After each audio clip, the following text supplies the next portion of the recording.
Bom, pessoal, vamos começando então?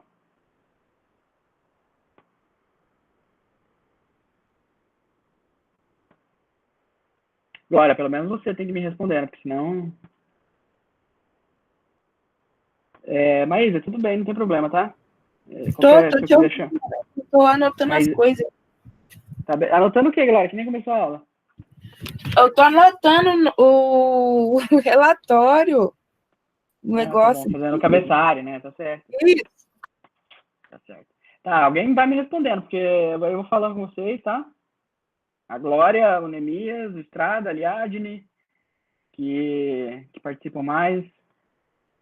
Bruna, com 2N. Daniela Rosil. Arrozio. Tá bom, gente?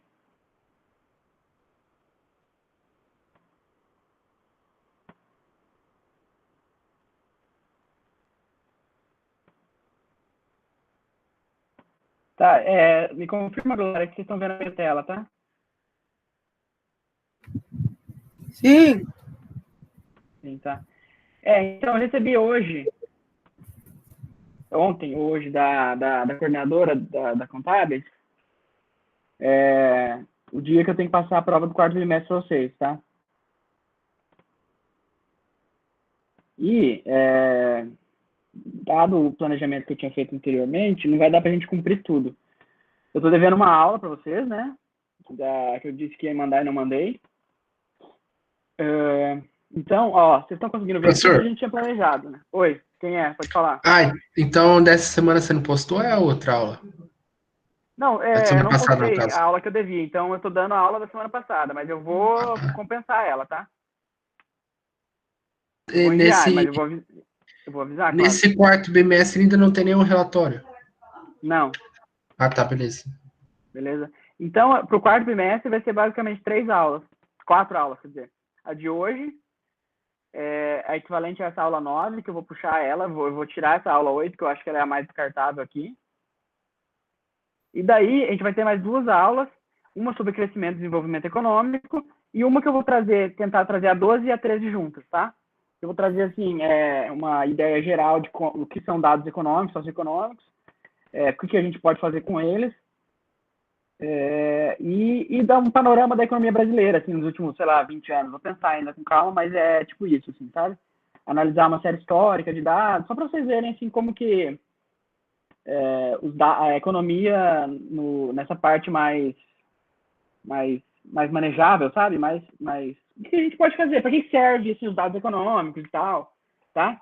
Então, assim, vai ter essa aula e a próxima aula de pensamento econômico e as 2 próximas aulas daí, depois dessas 2,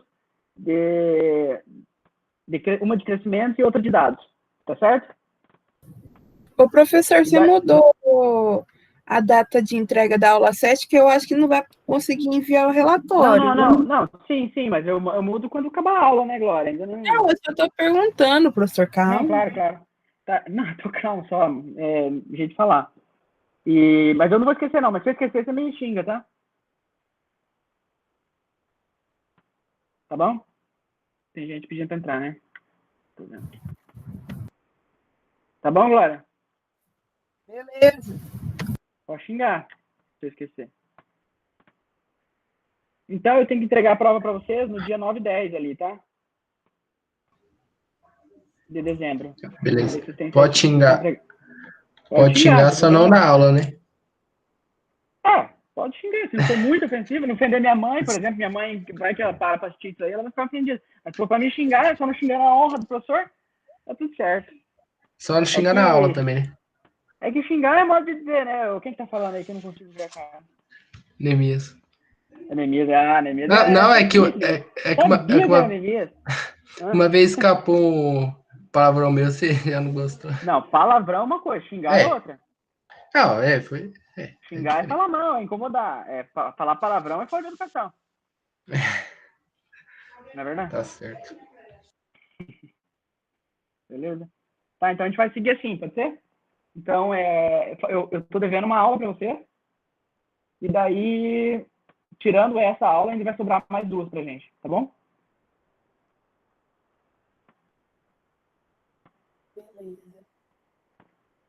Beleza? Beleza? Beleza? Então é isso. A aula de hoje, então, vai ser um apanhado, né? Uma introdução ao pensamento econômico. E daí eu vou dar uma introdução sobre o que é o liberalismo econômico, né? Como ele foi pensado ali no final do século XVIII, com aquelas ideias de Adam Smith e tal.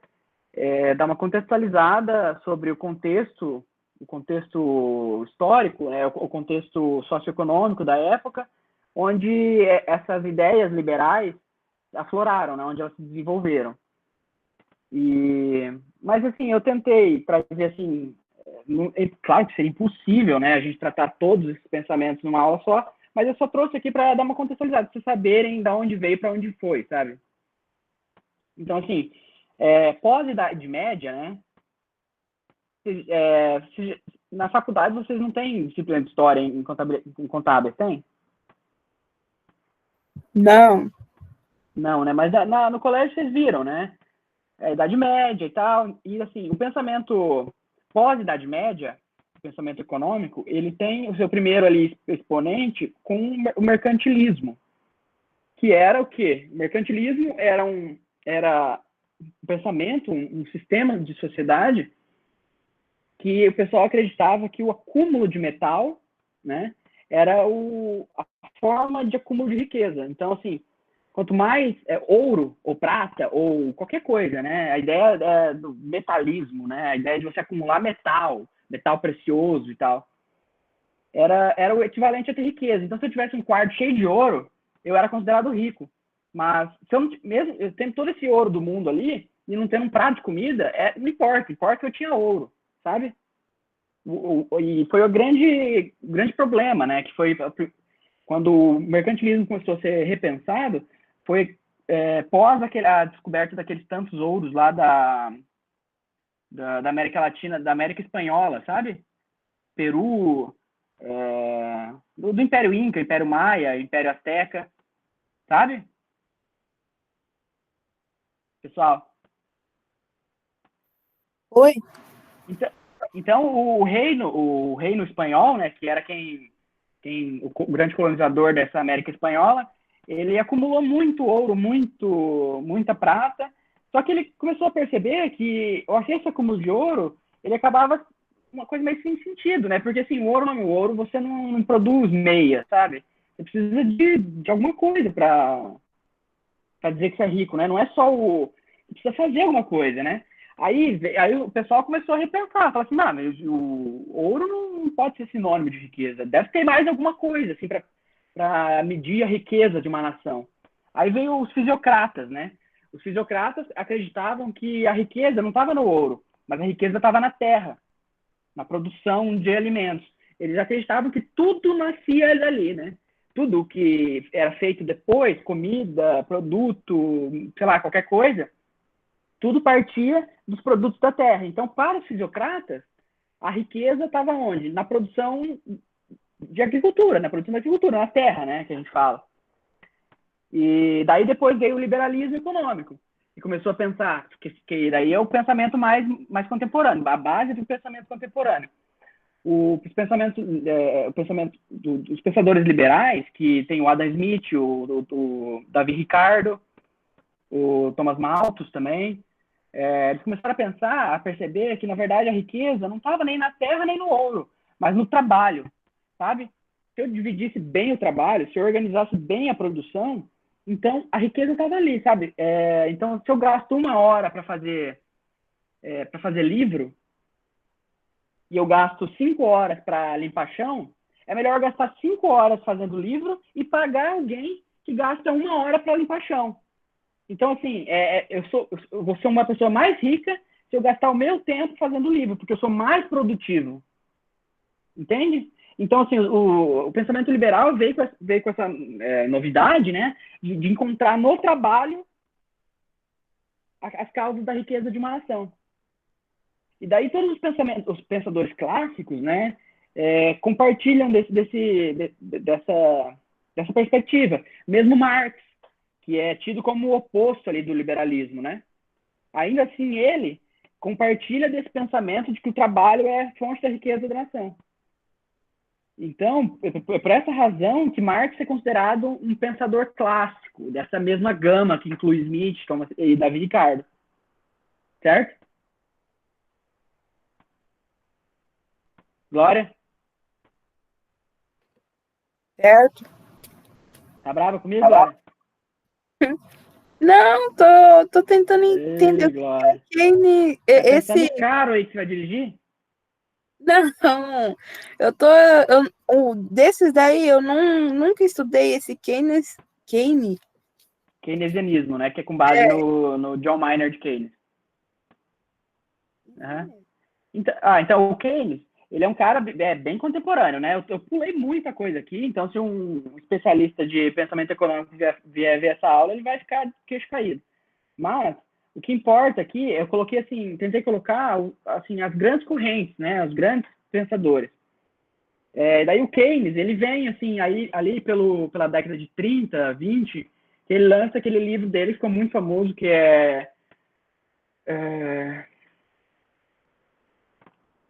esqueci o nome, Juros, Moeda e...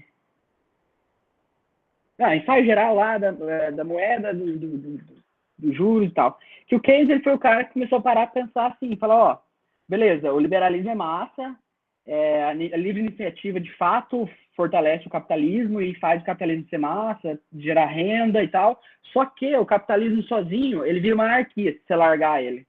Aí Keynes falou assim, ó, não, capitalismo é isso aí, é massa, tem que rolar, só que precisa da intervenção do governo. O governo não pode deixar o capitalismo ser um bicho solto, porque bicho solto ele come o próprio rabo, sabe?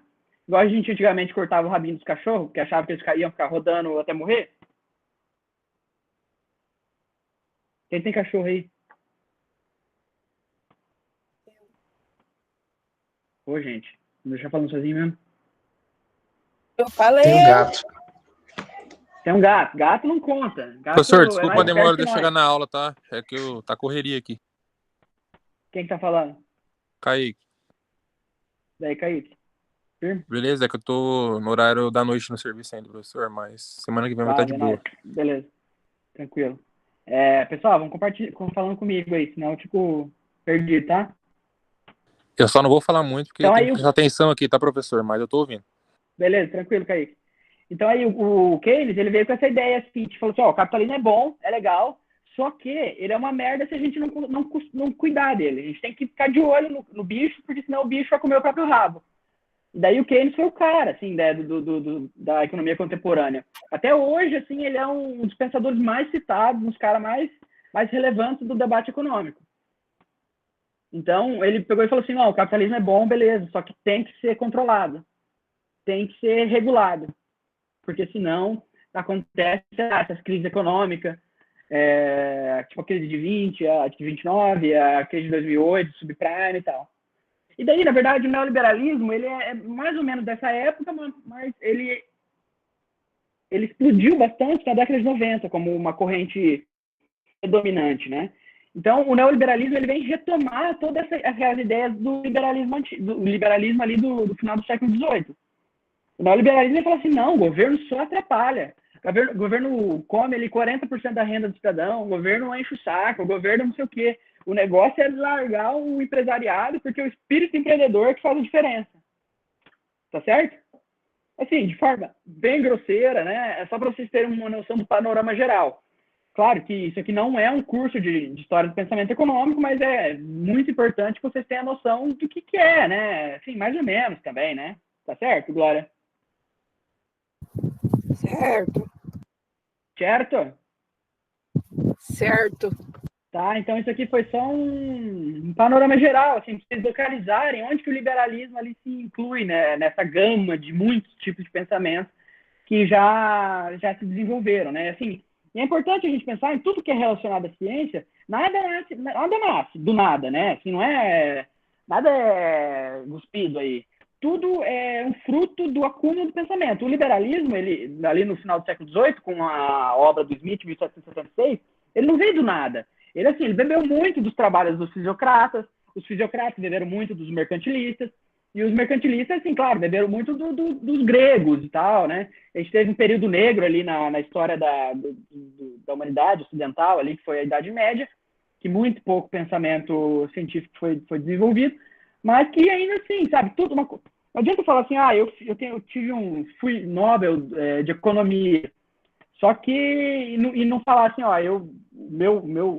meu desenvolvimento científico foi só meu, sabe? Isso é uma coisa, primeiro que não é só impossível, é imbecil pensar isso, porque todo o conhecimento ele é baseado num descobrimento, num conhecimento anterior, né?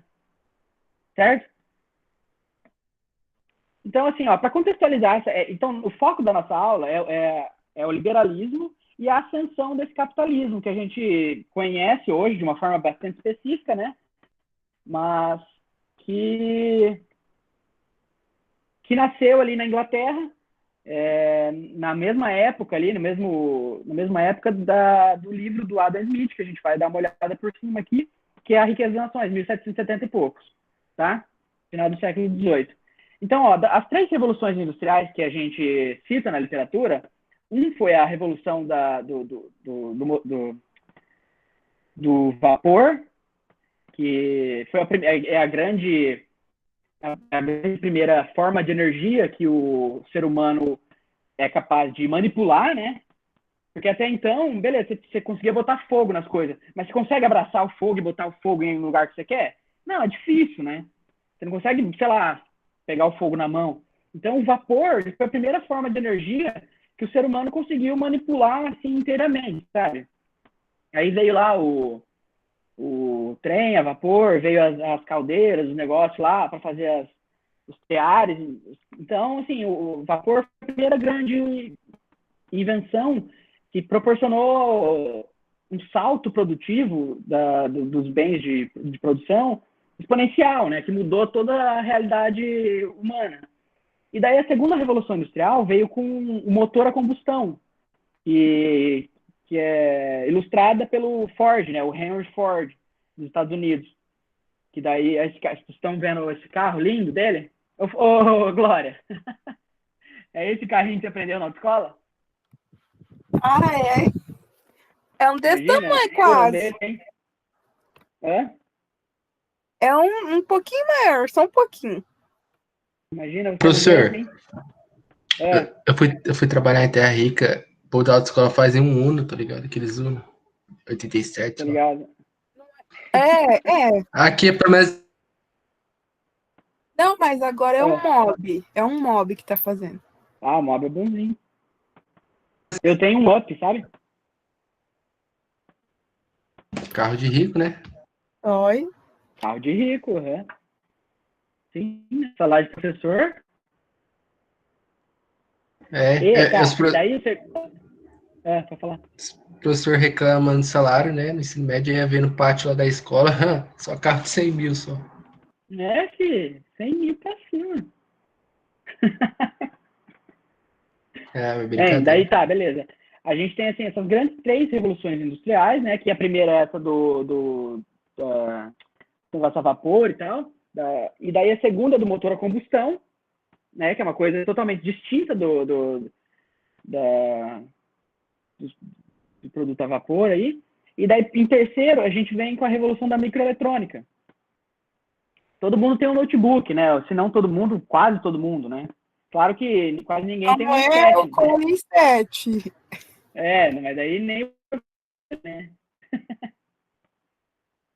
Então, assim, vocês sabem, não sei se algum de vocês já chegou a ver como eram os computadores antes da revolução da microeletrônica, dos microprocessadores. Já chegaram a ver algum computador desse tipo? Não digo nem pessoalmente, porque pessoalmente nem eu sou mais velho. Nem você, imagine eu. Não, mas eu digo pela internet, alguma coisa, foto. Só naquelas exposições que tinha na escola. Então. Aí eu trouxe uma foto aqui para comparar, né? Esse aqui não é o primeiro computador, mas ele é considerado, assim, o primeiro computador bom, né? Ele é o Mark I, que ele foi construído na Universidade de Harvard. E ele toma o espaço de uma sala. E aí, beleza, fala assim, não, um computadorzão desse aí, meu, deve fazer uma parada massa. Mas, tipo, nem se prestava pra nada, sabe? Alguém aqui já assistiu o Jogo da Imitação? Rafael Estrada? Assisti, não. Então, é um filme que conta a história de um cientista lá que inventou uma máquina para desvendar uma máquina. Durante a Segunda Guerra Mundial, os nazistas se comunicavam através de uma máquina que chamava Enigma. Ela mandava códigos entre as tropas, e esse código ele se alterava, né? Então, se como é que chamava? Os aliados pegassem esse código, eles iam ter um tempo eles demoravam um tempo para decodificar, e daí esse código ele era automaticamente recodificado depois de X tempo. Aí toda vez que os aliados conseguiam decodificar o código, ele já tinha mudado. Então essa máquina Enigma era assim, um trunfo na manga que os alemães tinham, que era um inferno, assim, porque não era possível decodificar, não era possível interceptar mensagens, né? Aí o Alan Turing, né, que foi o cara que inventou essa máquina que decodifica o código da Enigma, ele inventou uma máquina que depois veio a ser isso aqui que a gente está olhando, essa coisa enorme, o computador. Então, era assim, cara, assista esse filme, acho que tem na Netflix, é sensacional. É com aquele ator famoso que fez o Sherlock Holmes, sabe? Como é que é o nome do filme? Eu falei agora há pouco, como é que é? É A Máquina da Imitação. A Máquina da Imitação, não. Deixa eu ver aqui na internet. Jogo da Imitação. Jogo da Imitação, The Imitation Game. Que é com aquele ator que fez o Sherlock Holmes, mas a série, né? É um ator muito bom, britânico. E daí é o Alan Turing, né? Que é o cara que é considerado o inventor do computador, né? Quer dizer, ele não inventou o computador, mas ele inventou os princípios que vieram que basearam as ideias para a construção do computador como a gente conhece hoje. E isso na década de 40, 50, né? Ou seja, é um processo longo. Um conhecimento ele é baseado no outro. Aí, só de curiosidade, né? O Alan Turing, ele era gay, né? Não que tenha relevância e tal, mas olha que louco. O cara salvou o Ocidente dos nazistas, né? Porque se não fosse essa descoberta dele, provavelmente o dia D não teria acontecido. O dia D foi o desembarque dos aliados na Normândia, lá, né? Que foi considerado a grande batalha que virou o jogo da guerra, né? Que foi quando os aliados, de fato, ganharam a guerra. Foi considerado ali, né? A virada de jogo. E o dia D foi interceptado por essa máquina do Turing. E se não fosse o Turing, o dia D nunca teria acontecido e provavelmente os aliados nunca teriam ganhado a guerra. Vocês conseguem notar assim, quanto detalhe foi essa coisa toda? Interessante, né?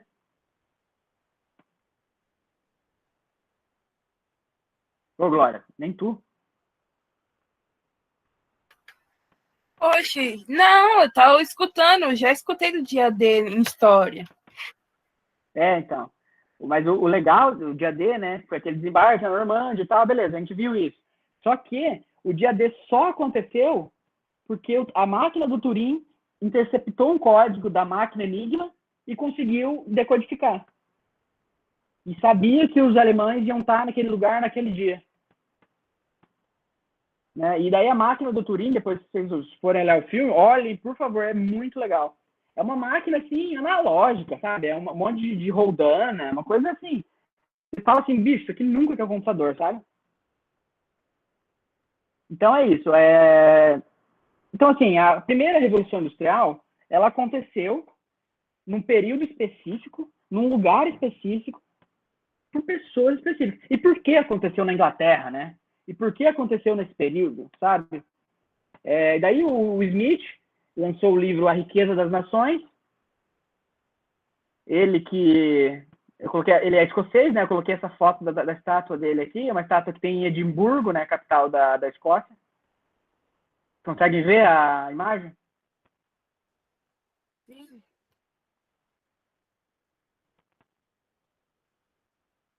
Então, assim, esse livro A Riqueza das Nações, ele é um livro bem tranquilo de ler, ele tem uma leitura bem leve. Quem for mais interessado, tiver mais, de repente, curiosidade, eu recomendo pegar o primeiro, são acho que 4 volumes. Você pega o primeiro volume, dá uma olhada, é um livro assim, bem bom de ler. Nem parece assim que foi escrito nessa época, sabe? Normalmente os textos muito antigos eles têm um vocabulário mais difícil, mais rebuscado. Então, assim, o que o Smith trazia nessa riqueza das nações? Ele via no capitalismo como um sistema ideal, né?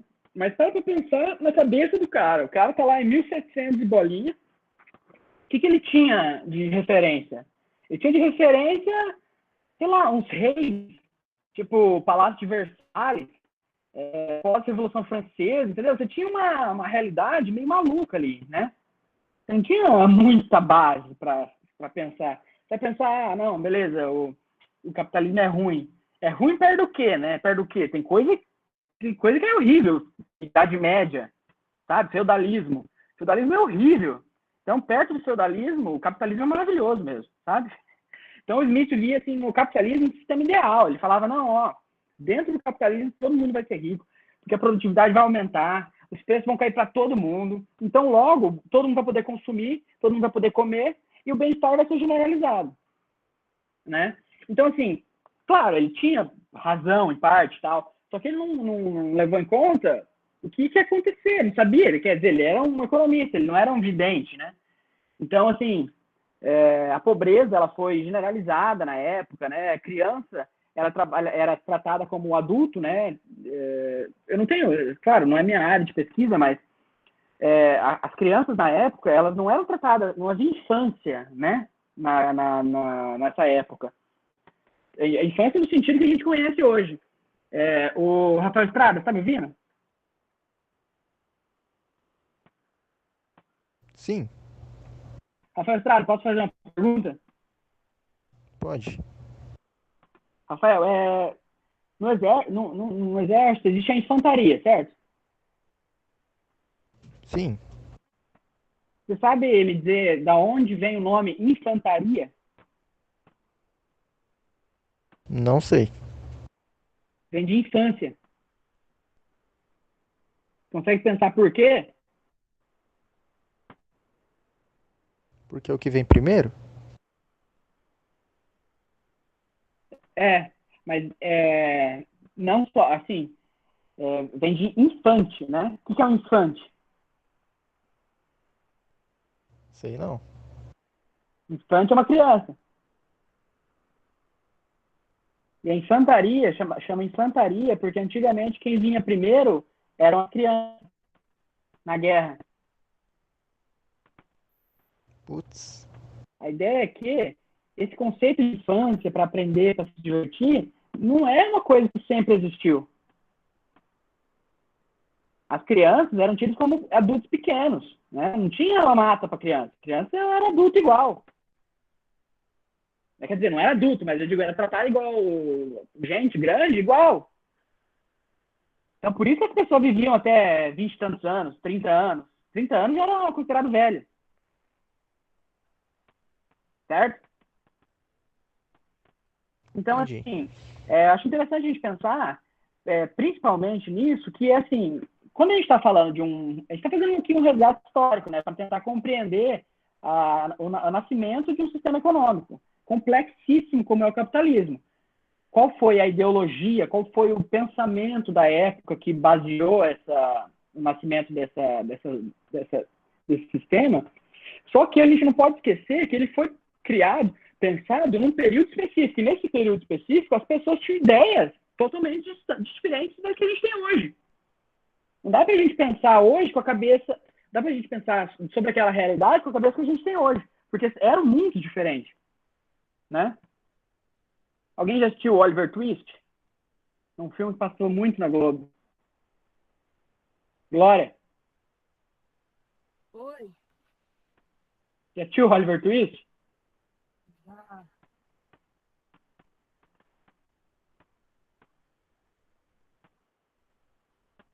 Sumiu agora? Oi, eu falei. Não ouvi. Eu falei que já assisti. Na verdade, ano passado, a professora de história passou bastante filme sobre essas coisas, de exploração da criança com guerra. Ela passou um filme de Ah, guerra que perfeito. o Hitler abusava das crianças para enviar para a guerra, tipo, essas Ah, coisas. sim. Legal, legal. Podia compartilhar, né? Falar um pouco disso com a gente. Pode falar? Não lembro tudo, não, eu só lembro disso.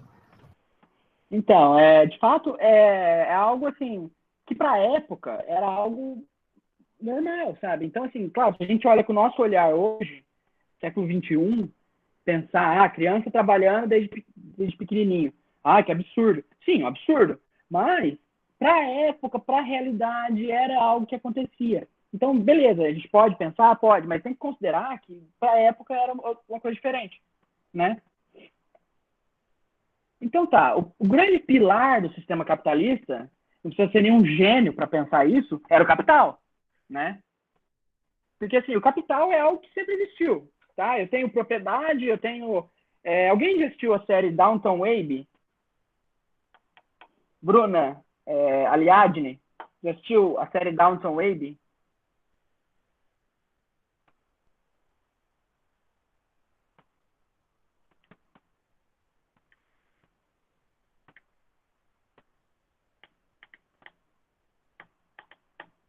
Se não responder, eu vou dar falta. Eu nunca assisti. Glória, eu sei que tá aí. Tô falando com as outras duas.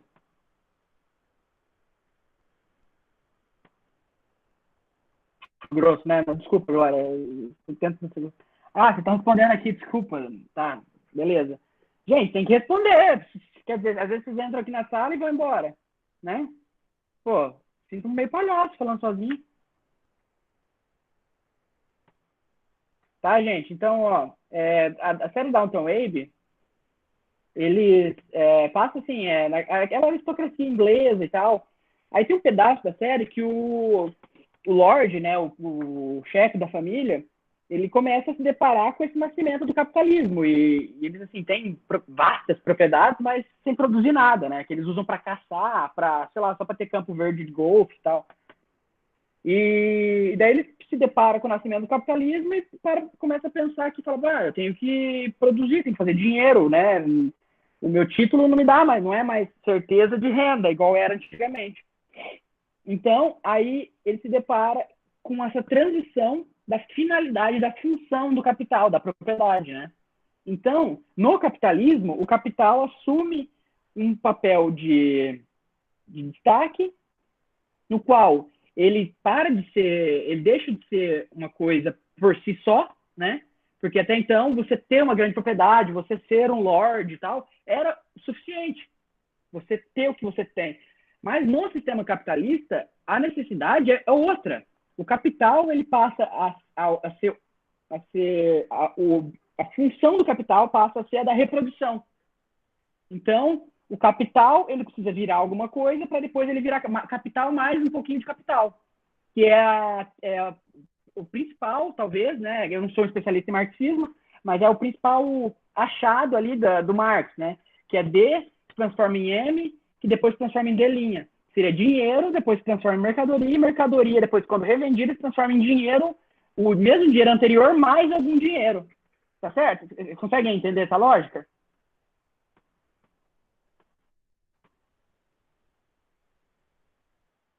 Sim.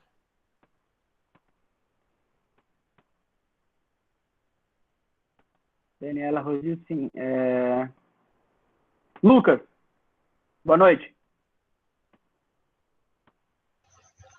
Boa noite. Tudo bom, Lucas? Tudo bem. Ô, Lucas, ficou claro, assim, essa ideia? De capital? Sim, ficou claro. Mas, dinheiro gera uma mercadoria que gera um capital futuro, né? Mais dinheiro. Perfeito. Pra gente é algo tão elementar, né? Pensar que se eu tenho algo, eu vou investir, eu vou guardar, eu vou poupar, para de alguma forma eu fazer isso render, né? Isso pra gente é elementar, né? Porque, assim, é algo tão intrínseco na nossa cabeça que a gente não consegue perceber que isso não é que foi sempre assim, sabe? Às vezes, o capital, capital é uma forma quase genérica de se tratar de algum bem, né? Algum bem que pode te gerar alguma coisa. Pode ser terra, pode ser, sei lá, colchão. Tô lembrando um colchão aqui, pode ser colchão. Se eu tenho um colchão aqui, eu posso usar ele para ganhar dinheiro, fazer gente vender, sei lá, estadia na minha casa e fazer esse colchão vai gerar mais dinheiro. Eu paguei 10 mil num colchão, eu vou ficar usando ele até que ele me gere 10.100. Sei lá, estou usando um exemplo ridículo só para ilustrar a ideia. Então, Maísa, o capital que antes tinha uma função em si própria, né, que era, sei lá, eu tenho uma casa ou uma propriedade rural. Isso é um capital, né? Então, assim, a função do capital antes da ascensão do capitalismo era uma função por si só. Eu tinha uma casa ou uma propriedade rural, essa era a função dela, ser uma propriedade rural, sabe? Eu vou para minha propriedade rural. Não tinha mais que isso. Aí, com o nascimento do capitalismo, o capital ele passa a ter essa função de reprodução. Então, assim, o núcleo duro assim, da teoria marxista é você compreender o processo de acumulação e reprodução do capital. Que o capital pensa em D, né? D de dinheiro se transforma em M, que depois se transforma novamente em D'. D' seria o D inicial mais alguma coisa. O D de dinheiro, né? Então, assim, capital se transforma em mercadoria, mercadoria se transforma em capital maior do que o inicial, num processo de acumulação e reprodução. Ficou claro, Maísa?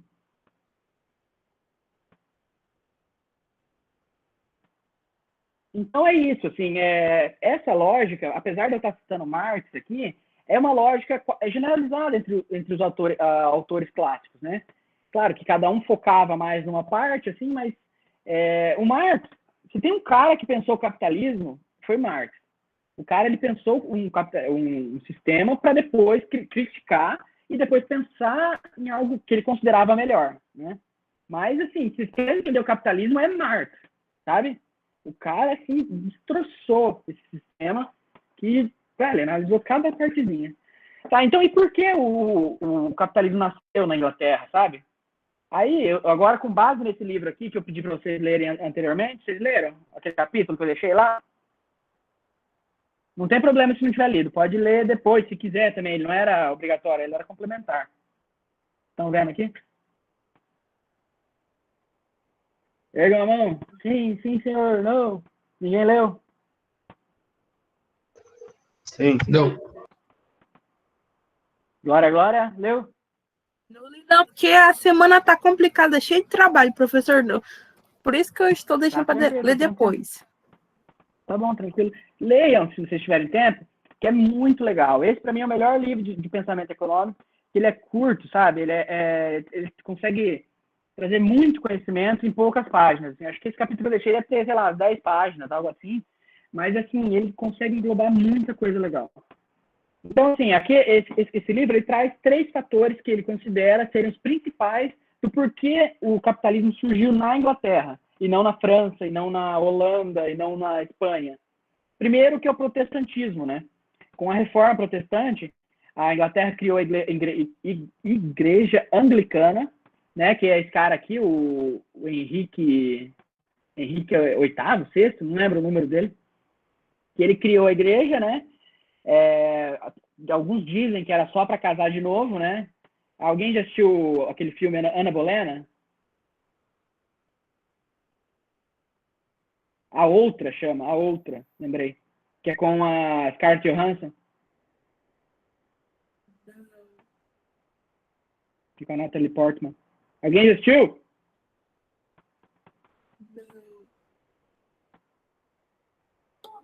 Rafael Estrada?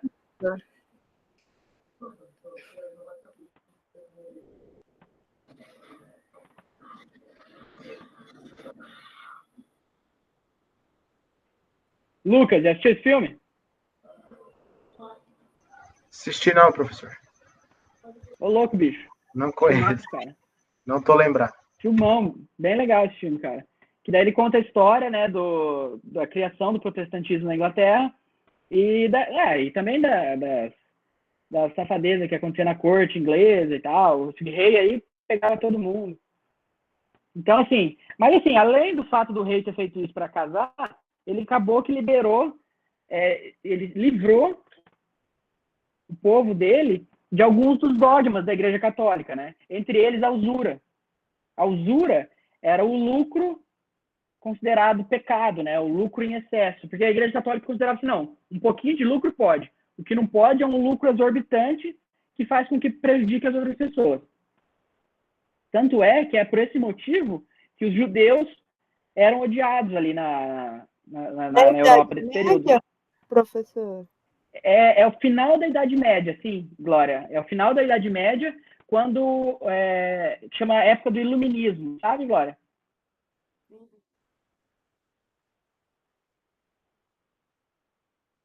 Que é quando aqueles dogmas, aqueles princípios considerados hoje pra gente quase bárbaros, né? Eram assim, dominantes ainda, né? A Igreja Católica era a grande instituição da Europa e tal. E daí, com a Reforma Protestante, que teve ali o Calvino na Holanda, se não me engano, o Lutero na Alemanha e Thomas Crowley na Inglaterra, que era o cara que orientava o rei lá, o Henrique alguma coisa.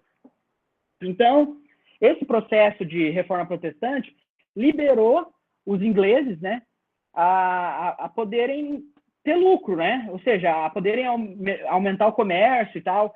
E daí, o protestantismo, depois que estabelecido na Inglaterra, ele era algo difundido. Então, assim, se tornou um princípio inglês a riqueza, né? A fazer lucro, a fazer riqueza, se tornou algo mais comum. E não era tão comum, por exemplo, na França, que era, de fato, outra potência do mundo ali, né? E a França era hipercatólica. Então, essa era uma das diferenças. E também os direitos de propriedade. Os direitos de propriedade é algo assim que no capitalismo é sagrado, sabe? Nos Estados Unidos, que é hoje o berço do capitalismo que a gente conhece, o direito de propriedade ele anda junto com o direito humano, sabe? Assim, de tão importante que os caras consideram isso, assim. Sabe? Você pode ferir qualquer direito, menos o do meu Jaguar aqui, entendeu?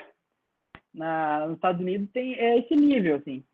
E daí, como já era um país rico, havia capital, havia pessoas dispostas a assumir risco, né?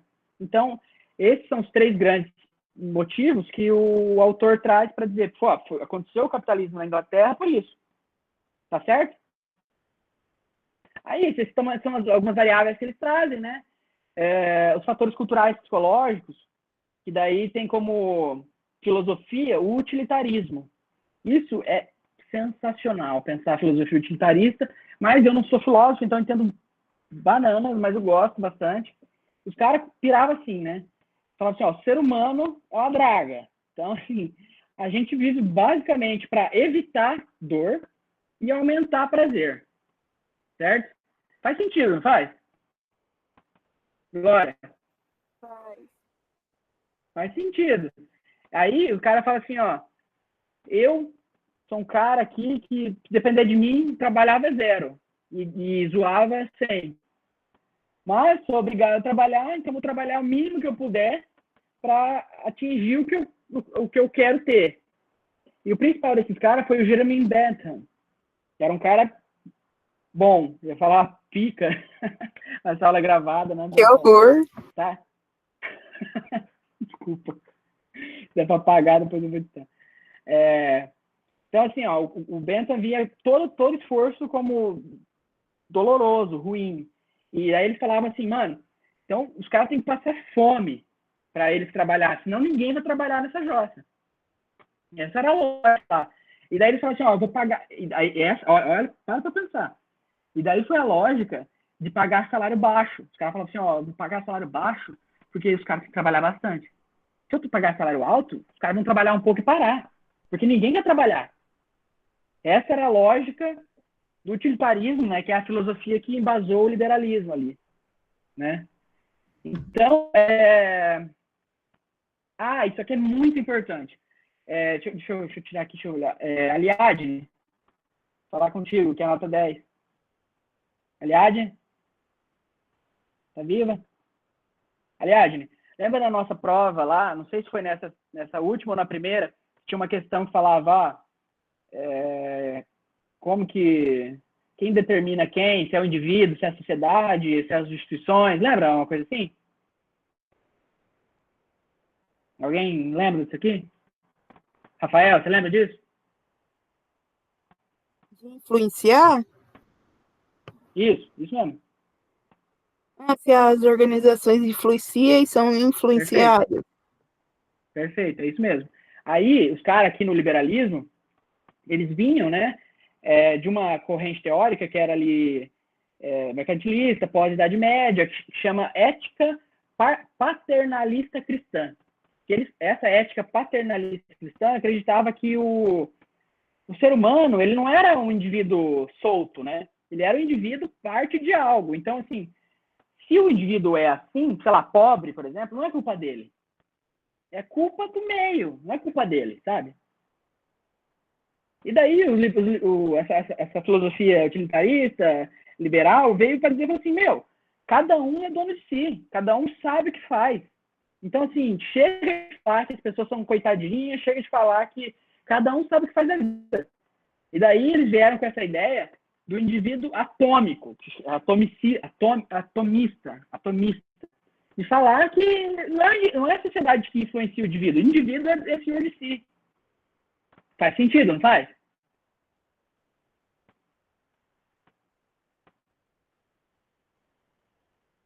No entanto, como a gente trabalhou, né, em algumas outras aulas, também, pelo menos nas correntes teóricas mais modernas, assim, parece um erro dizer tanto uma coisa quanto outra.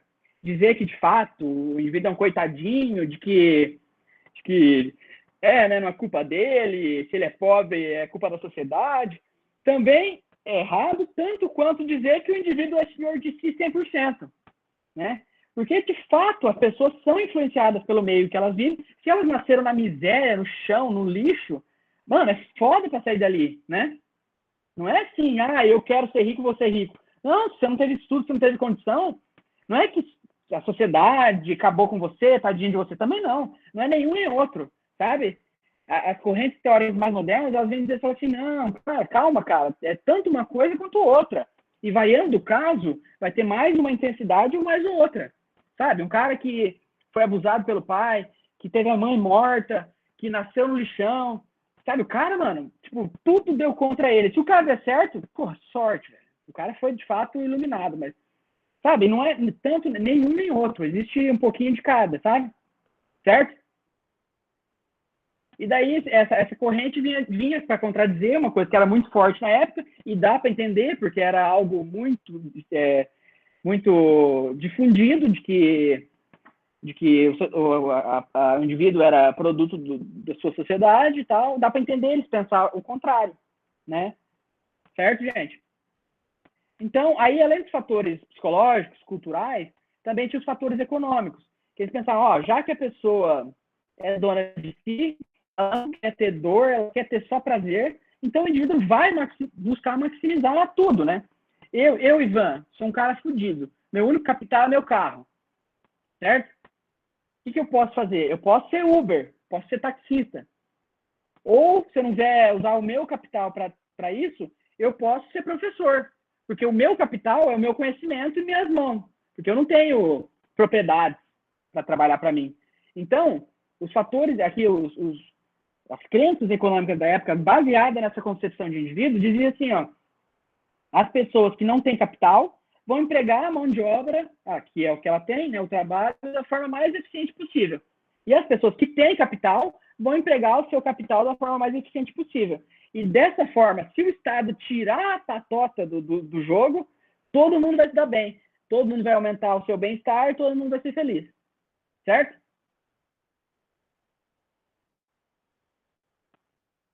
Muito bem. A participação melhorando. Então, a ideia é que, baseando aqui a ideia na riqueza das nações, o mercado, se deixado por si só, agiria como quase uma mão invisível, canalizando essas motivações egoístas de ter o máximo possível para si, para atividades que seriam complementares. Eu venderia minha mão de obra sendo egoísta, daí tem aquela fala meio que popularizou, né? Não é pela benevolidade do padeiro que a gente tem um pão quentinho, não é pela bondade do cervejeiro que a gente bebe cerveja boa, não, é pelo interesse egoísta da sociedade que todo mundo promove o bem-estar de forma maneira, e a sociedade é linda, todo mundo vamos se abraçar, né?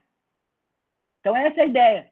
A ideia é que cada um vendendo o que tem, né? Eu vendo minha mão de obra e a Glória vende. A Glória não precisa, porque a Glória é dona de terra. A Glória vende laranja para os pratos lá em Paranavaí. Então a Glória não precisa vender a mão de obra dela, mas ela quer produzir laranja porque sabe que dá dinheiro em Paranavaí. Mas se o Estado chega lá e fala assim, não, Glória, agora você vai produzir mandioca. E mandioca está valendo R$10 o saco, sei lá quanto vale. Aí a Glória fala assim, não, eu preferia produzir laranja dá mais grana. Né? O que você acha, Glória? Ele tá chupando uma laranja agora. Ô, Glória, essa terra tudo tua aí, hein? Que terra? Só no sonho. Só no sonho. Pra nós aí, que o dinheiro dessas laranjas tá vendendo. Chama nós pro churrasco. Chama nós, Glória. Eu vou fazer churrasco de manga, só se for. Tendo cerveja, pode ser. Tá, gente. Então, daí, ó, acontece assim. A gente analisou o fator psicológico, cultural, aí agora demos uma olhada nos fatores econômicos e, por último, só nos fatores políticos. Aí a gente para pensar com a cabeça da galera da época, mano, faz sentido. Os caras pensavam assim, ó, o Estado é uma merda, sabe? O Estado só suga o povo. Mas aí, o que os caras tinham na época? Tinha Palácio de Versalhes. Você sabe o que é o Palácio de Versalhes? Eu nunca vi, mas no dia eu vou ver. É tipo uma obra assim, da humanidade que os caras fizeram. Que século? Que foi? Século XVII? Uns 100 anos antes dessa conversa que a gente está tendo. Tipo, a população francesa passando fome, morrendo no meio dos ratos em Paris, cheio de peste negra, todo mundo fudido. E os caras fazendo palácio lá pros bonitão, sabe? Então a lógica dos caras era foda mesmo. Você para pensar, bicho, até eu ia ser liberal, sabe? Um estado lazarento desse só suga. E daí tem a frase famosa do Luís XIV, que ele fala, o Estado sou eu, né? O Estado, né? O governo sou eu. Não existe governo, não existe Estado. O Estado é uma marca, né? E quem não concordar vai pra guilhotina, entendeu? Aí os caras vêm com essas conversas liberais, assim, não, mano, deixa os caras, os empreendedores aí, fazer grana e tal. Porra, perto do que tinha, é a melhor coisa do mundo, né? Certo? Tá bom. Aí eu trouxe esse negócio aqui, essa tira, só pra fazer graça, tá? Aí o cara falou, ó, sou a favor do Estado mínimo. O Estado tem que cuidar apenas da educação, saúde e segurança. Aí o outro bonitão lá falou, dá dinheiro para as empresas falidas, no mínimo, entendeu? Trocadilho aí com o nome mínimo. É engraçado ou não? Não muito, né? KKK. Peraí, tô tentando entender. Tá, vai de novo. É um trocadilho com a palavra, mas também é uma relação com quando o sistema falha, o governo sempre salva as empresas, sabe? É tipo um meme de inteligente, sabe? O cara tem que ter um QI a mais. Louco, você tá na faculdade, tem que ser assim mesmo. Senão você tá em outro lugar. Não, mas quem tá falando aí que eu não consigo ver a cara? Eu caí? É o Neemias. Ah, o Neemias Bruto.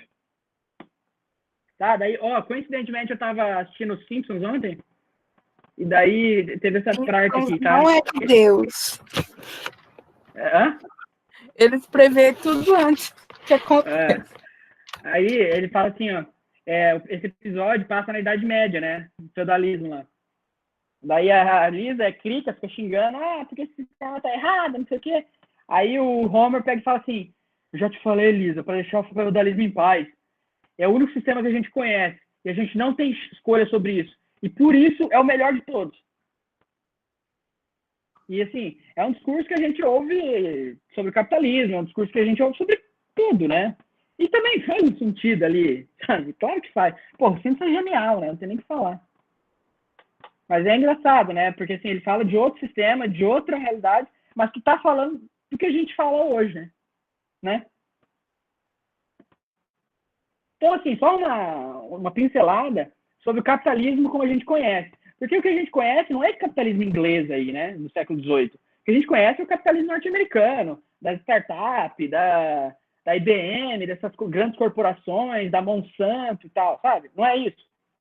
E daí trouxe esse dado aqui muito legal, que é dos dados de 1800 a 1990, que analisa o aumento da produtividade real, que seria uma produtividade baseada no aumento de custo, diminuição de custo, e da produtividade multifatorial, que seria inovação, né? Que aumento, seria uma recombinação de fatores.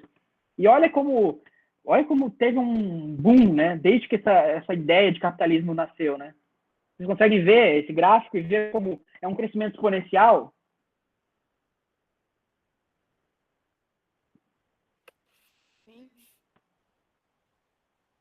Muito bom, legal, é isso aí.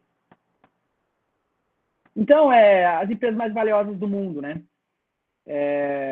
Antes, a gente... É que aqui é 2013, mas pegar, sei lá, 1990 e tal, você só ia ter empresas que mexiam com coisas físicas, reais, né? Sei lá, com arado, tipo John Deere, ou com qualquer outra coisa física, né? Tipo a Ford, a Chevrolet. Mas hoje em dia, aqui, esses dados de 2018, são só empresas que trabalham com ativos intangíveis, né? Tipo software, tipo coisas que na maior parte das vezes a gente nem consegue relar, né? No caso do celular a gente consegue, mas o valor do celular não está no celular físico, mas no que está embutido ali, né? Então, a inovação, de fato, é o motor do crescimento econômico no capitalismo, e sempre foi. Mas, como que essa inovação se dá? É, de fato, só o empreendedor, só a iniciativa privada, larga o empresariado, que eles vão fazer sucesso, que é isso, todo mundo vai ficar rico. É isso. Vocês sabem a história da internet, a história do GPS, por exemplo? Glória? Oi.